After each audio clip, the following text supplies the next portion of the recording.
name's John Knight. My work is just out the window here. The title is 87 Degrees.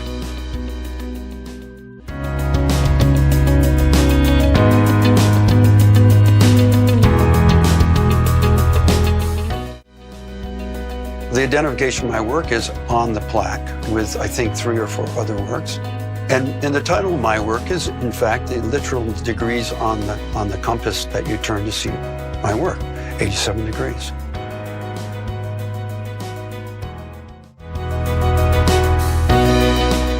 The binoculars were already there in place. In order to see my work, they had to move the binoculars about 30 feet across the lawn over here. It also initiated the ability to see a couple of other new projects going on as well. One of the initial and important things in order to execute this work was to negotiate with the neighbors. I was aware of that, and I found that to be a very interesting problem to solve in creating a work of art.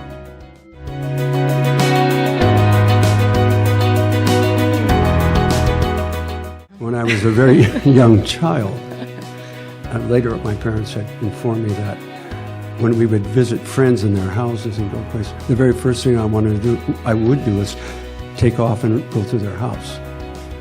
And I remember my parents told me has a strange relationship to architecture. He likes to see where all the rooms are located. And you mean all the rooms? Yeah, I knew all the rooms. And my favorites were what I would call upstairs, downstairs houses, which translates roughly as multiple stories. So it's in my genes, yeah. And yet I think I'm very autodidactic around it. It was just a passion, which then you decide you have to carry it through with some formality. So I went to architecture school and was deeply disappointed in the pedagogy.